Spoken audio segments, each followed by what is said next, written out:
Hello there guys, welcome to another of my live videos, and on this video there is lots to negotiate about.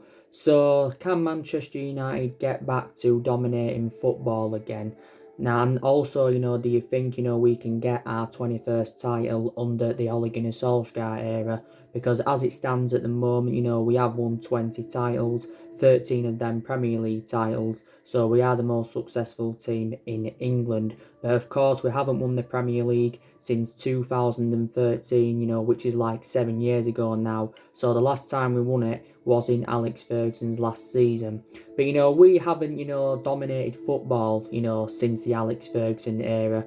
Of course, Ferguson, endured 26, 27 years at Manchester United, and we endured 20 odd years of success under the Alex Ferguson era. Of course, we got Alex Ferguson in from Aberdeen back in 1984. Obviously, Ferguson didn't win out in his first 4 years at the football club, and I think, Ferguson was like one game away from getting the sack, because he didn't win out in his first 4 years. And our boards and that, we're talking about, sacking Alex Ferguson. It's a good job we didn't, because, we'd have never ever had that success.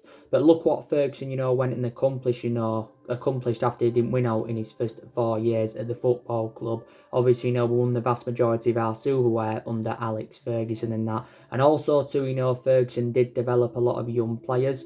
We've had a lot of good players up and down the generations. We had the likes of Wayne Rooney. He endured 13 years at Manchester United, our all-time leading goal scorer.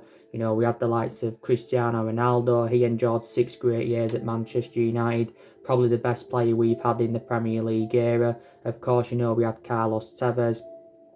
I think that's the best attacking trio we've had. Definitely one of the best attacking trios we've had. Obviously, we had the likes of Paul Scholes, who was a long-serving player. We had Michael Carrick, who endured 12 or 13 years at the club. We had Ryan Giggs, who endured 24 years at Manchester United. Also, was the interim manager at one point. He obviously, came in for the short period after David Moyes had been sacked. We had Vidic and Ferdinand, they were very, very good centre-halves. So we've had a lot of good players up and down the generations. But obviously, since Ferguson retired back in 2013, and that was the only disappointing thing, regarding Ferguson, like I mentioned on my recent video today, that he had to, retire back in 2013. But yeah, since Alex Ferguson retired, Man United have been playing catch up for the last 6 or 7 years. Like I mentioned, we've had different managers with different sort of philosophies. A hell of a lot of money's being invested into the football club. We spent nearly in the £1 billion range on recruiting new players in, and we have recruited over 30 odd players in since the Alex Ferguson era. Now, I think, the only mistake Alex Ferguson did make was obviously not ever recommending David Moyes in, because at that time, Ferguson seemed to have had a lot of time for David Moyes. I think the main explanation why I recommended Moyes in is because they was both Scottish. But a lot of Manchester United fans, were very, very sceptical, that he was obviously, they were very sceptical he would succeed at Manchester United, and he obviously, didn't, and I knew he wouldn't succeed at Manchester United because he hasn't got a proven pedigree. But actually, Moyes did quite well in his 10 or 11 years with Everton. Moyes endured 8 or 9 months with Manchester United. And I think, we finished 7th under the David Moyes era, and I think, that's the lowest we finished in the Premier League era. But obviously, he just wasn't the right manager for Manchester United. David Moyes did recruit, I think, 2 players in.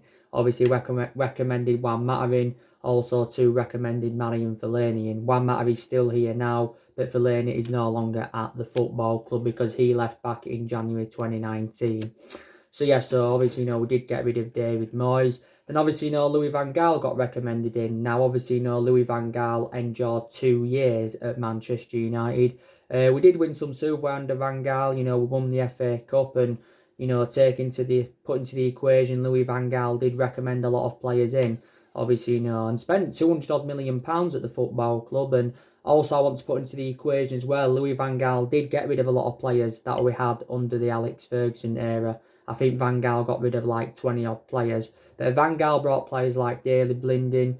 He also brought Martial. Martial is still here now. Obviously, Luke Shaw's still here. We brought in.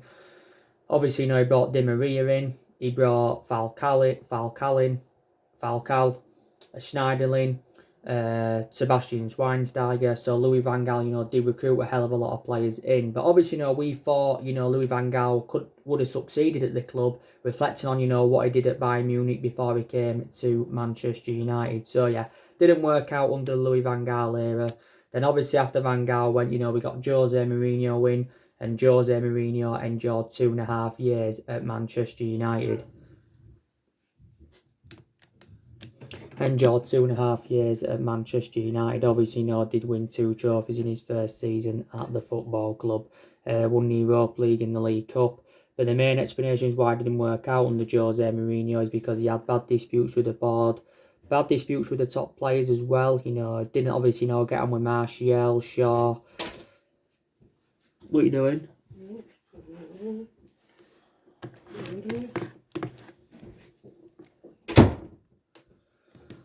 Sean that didn't get on with Paul Pogba and etc, etc. So these are the reasons, why it didn't work out under the Jose Mourinho era. But Jose Mourinho spent a good £400 million at Manchester United, and he had recommended 11 players in.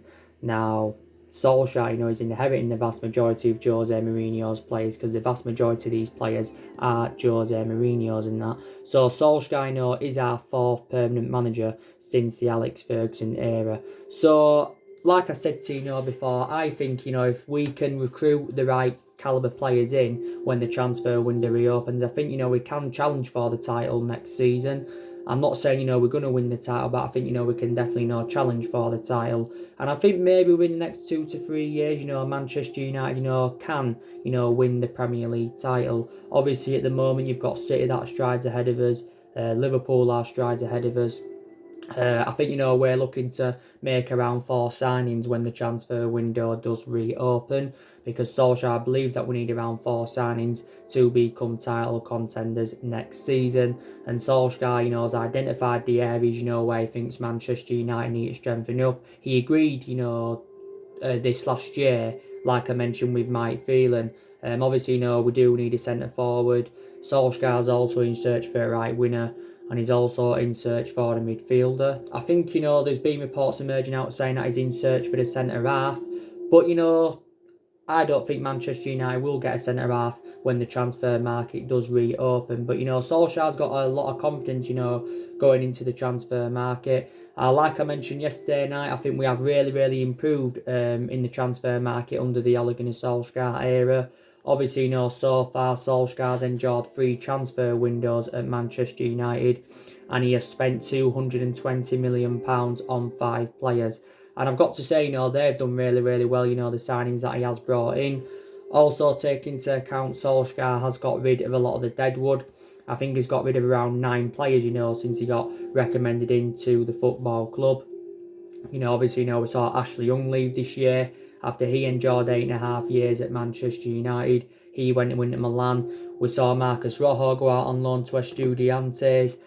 I've been reading reports today regarding Marcus Rojo, and it does actually say that Rojo is keen on getting his loan extended with Estudiantes. I think he wants to extend his loan by around 6 months, because like I said, Marcus Rojo is our 6th choice centre-back. So there's no point in him, coming back to Manchester United.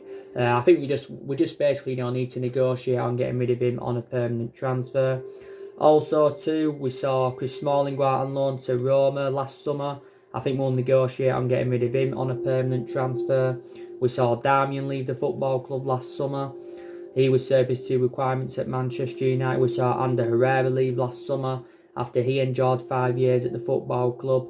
We've obviously failed to get that adequate replacement for Ander Herrera, so hopefully we can get that replacement for Herrera when the transfer window does reopen. Also, too, Marin Fellaini left back in January 2019. He was the first player to leave Manchester United under the Ole Gunnar Solskjaer era. And also, too, we got rid of Romelu Lukaku last summer. And we obviously we haven't found an adequate replacement for him as yet. And of course, Alexis Sanchez is out on loan in Milan. We've got Dean Henson out on loan at Sheffield United, but he's expected to come back to Manchester United after his loan spell with Sheffield United. But yeah, so Solskjaer, did say, didn't he, last week, that he insists that we will exploit the transfer market when the transfer market does reopen.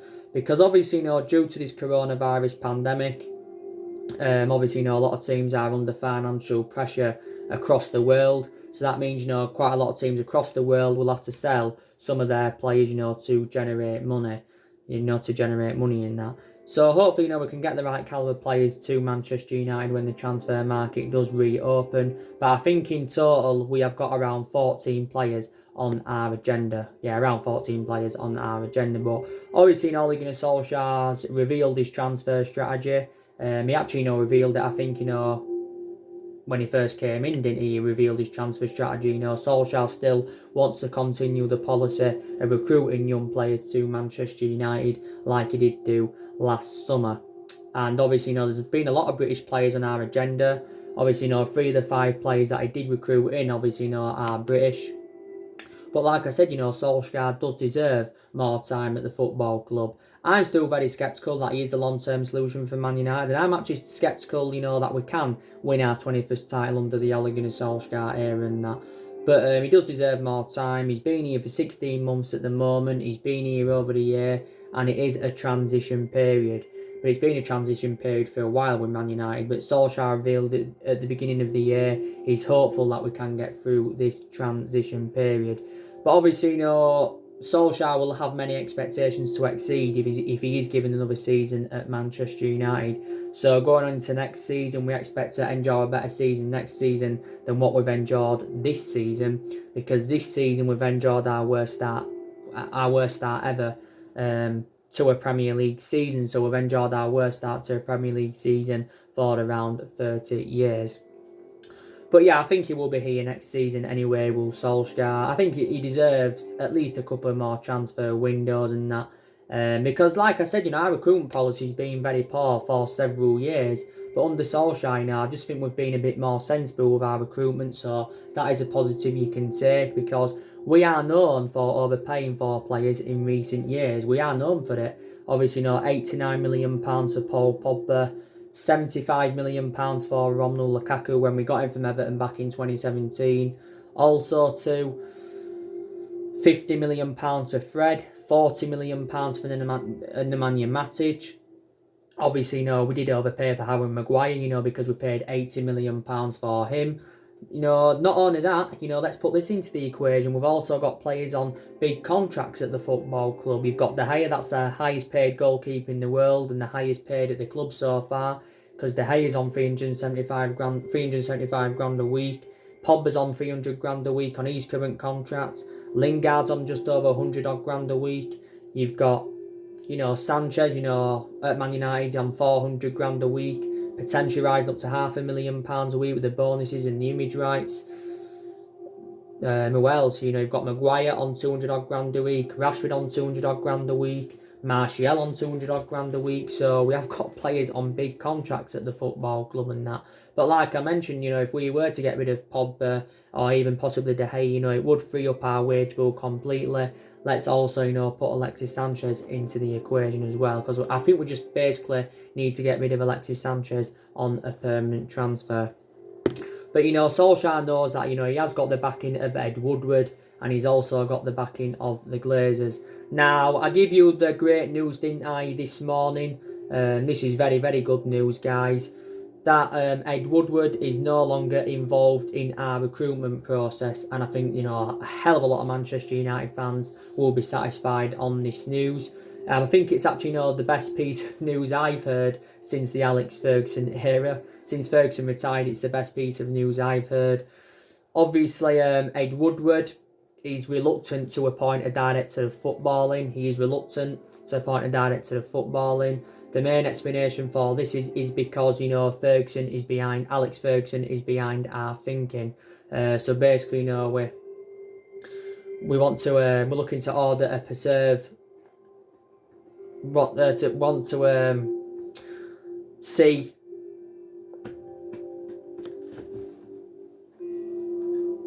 the club how it was run. back under the Alex Ferguson era and that. So yeah, he's got no intentions now, Ed Woodward, of appointed director of footballing. Like I said, quite a few former Manchester United players have been linked with that director's role. Obviously, revert back to last summer, was it? We was in conversations with Rio Ferdinand.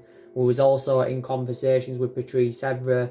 We was in conversations with Darren Fletcher. I think also too there was talks of Mike Phelan taking over the director's role. There was talks of Paul Mitchell. But yeah, we didn't get that director of footballing. And I think we've been in search for a technical director, since the Jose Mourinho era. So let's just put that into the equation now. But yeah, Ed Woodward is no longer in our recruitment process. And Man United have been very, very critical of him. A hell of a lot of Manchester United fans have been criticising him, especially, throughout the course of this season.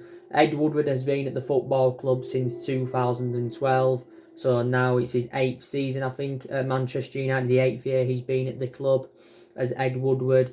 What's Ed Woodward done? He's obviously invested a lot of money into the club, and obviously, he's been criticised, for the vast majority of the players he has recruited in the last 6 to 7 years, because obviously they haven't been the right calibre players for us. He's been criticised, for the managers and that he has recommended in, poor selection of managers. So there's a few things, why, we have criticised Ed Woodward. Obviously, throughout the course of this season as well, a lot of United fans have been criticising the club's ownership. The Glazers. Have the Glazers been here since 2005 or 2006, and they have taken I think they've taken over £1 billion out of the football club of the Glazers. Yes, they haven't that. But like I said, Solsjaker, he was a great player for Manchester United for 11 years. He flourished under Alex Ferguson's guidance, did Ole Gunnar Solskjaer. He's got that proven pedigree as a player. But as a manager, he hasn't really got it because, like I mentioned before, Solskjaer is inexperienced as a manager. He's really inexperienced as a manager, but the longer he remains in the Man United job, he's going to be gaining more managerial experience, because Man United is the third club he's managing in his managerial career. Obviously, before he came to us, he was at Mould. He won a couple of Norwegian titles with Mould. And obviously, before he was at Mould, he was at Cardiff. And obviously, that's where he began his managerial career. Obviously, enjoyed a very, very difficult time with Cardiff, but he only enjoyed a short tenure with Cardiff. He only managed around 28 or 29 games for Cardiff, did Solskjaer. The main explanation why he got sacked from Cardiff is because, he got Cardiff relegated, and put into the equation, we were facing a relegation battle earlier on in the season. So I don't know if he can succeed at Manchester United, but we just need to stick with him for the foreseeable future. And obviously, Ed Woodward is determined to stick by him. He's determined to stick by him and that. But, the main explanation why Solskjaer got the job permanently is reflecting on what he did when he was the interim manager, because he did really, really well in that 3-month period when he was the interim manager. And this is why, he got the job permanently. Solskjaer still got, 2 years remaining on his current contract at the football club. I don't think, Solskjaer will replicate Ferguson's legacy. I don't think any manager, would replicate Ferguson's legacy at the football club. I don't think they would. But I just want him, to succeed at Manchester United. And I've been very, very critical of Solskjaer this season. So too have a lot of Manchester United fans. There's been explanations why we've been criticising him, because obviously his approach to the games against the lower opposition haven't been so good.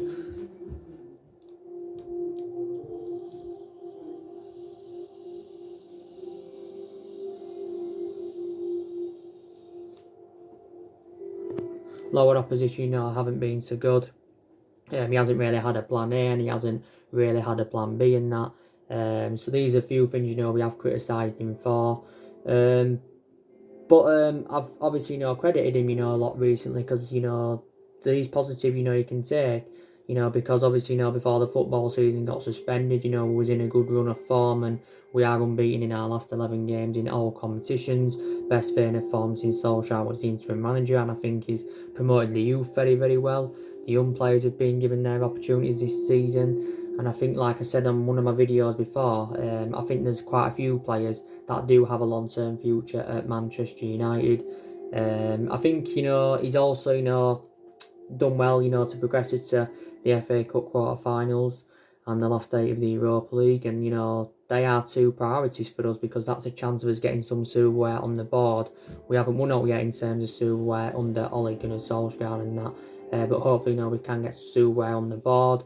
As it stands at the moment, we are sitting 5th in the Premier League, and we are just 3 points behind Chelsea. So I think we can definitely get qualification for the Champions League for next season. I think we failed to qualify for the Champions League like 3 times out of the past 6 years or so, is it? So that just indicates how much of a toxic club Manchester United have been.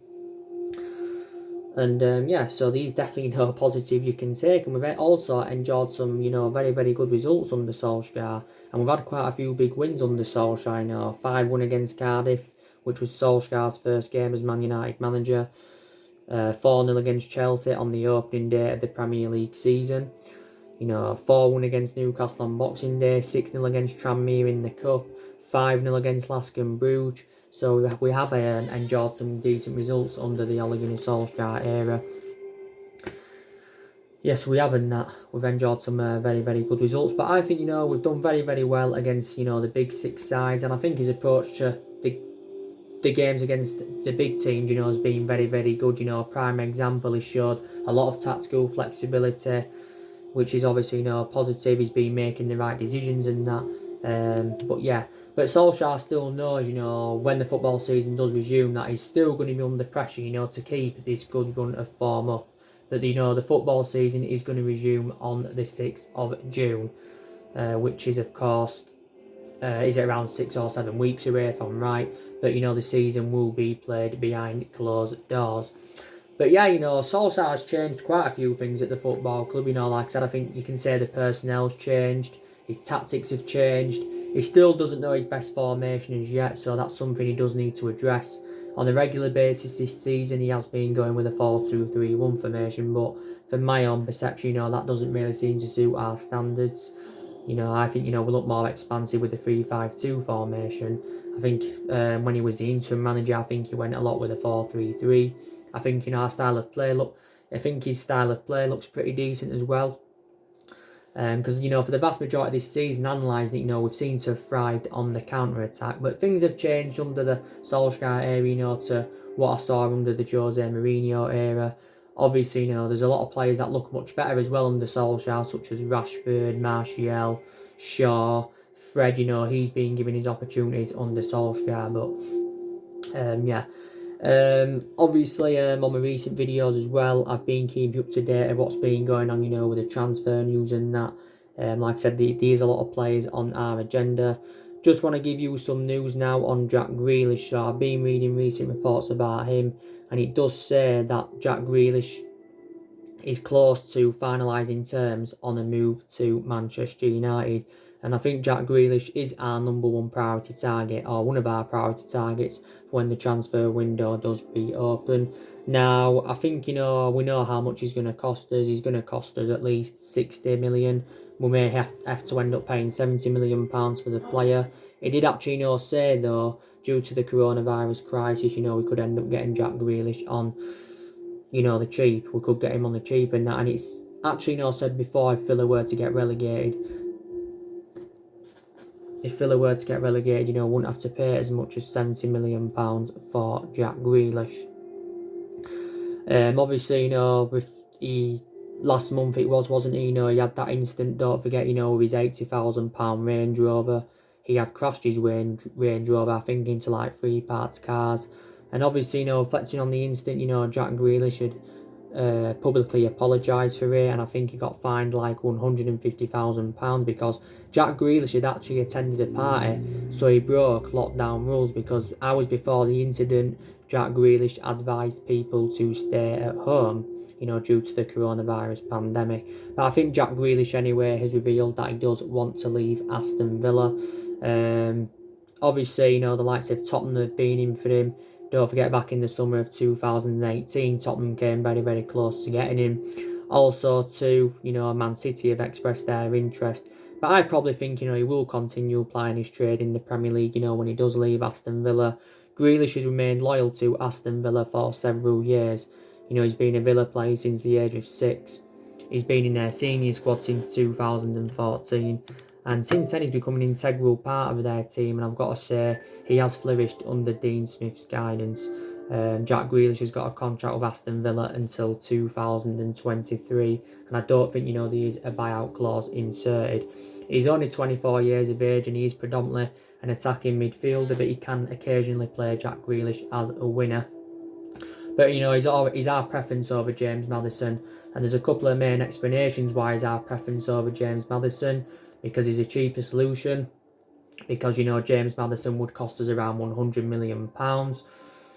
Plus, he's more versatile than James Maddison. And plus, he's been in better form than James Maddison. So, let's just put that into the equation. But yeah, I think it's a lot more imminent, that we'll get Jack Grealish over James Maddison. I doubt very, very much that Manchester United are going to get James Maddison on the board. I think our four priority targets are Grealish, Maddison, Bellingham. He's also been a priority target for us. Also too, Jadon Sancho's one of our priority targets. I think, Man United are probably going to sign Jadon Sancho when the transfer window does reopen.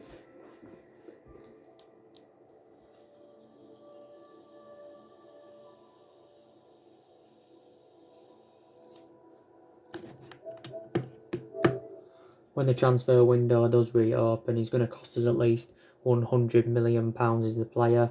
We've obviously had Ferran Torres on our agenda. We've seen him as an alternative to Sancho. So if we miss out on Sancho, then we'll look to get Ferran Torres on the board. There's been a few strikers on our agenda as well. Man United are in search for a striker. I've obviously kept you up to date of what's been going on with Harry Kane and that.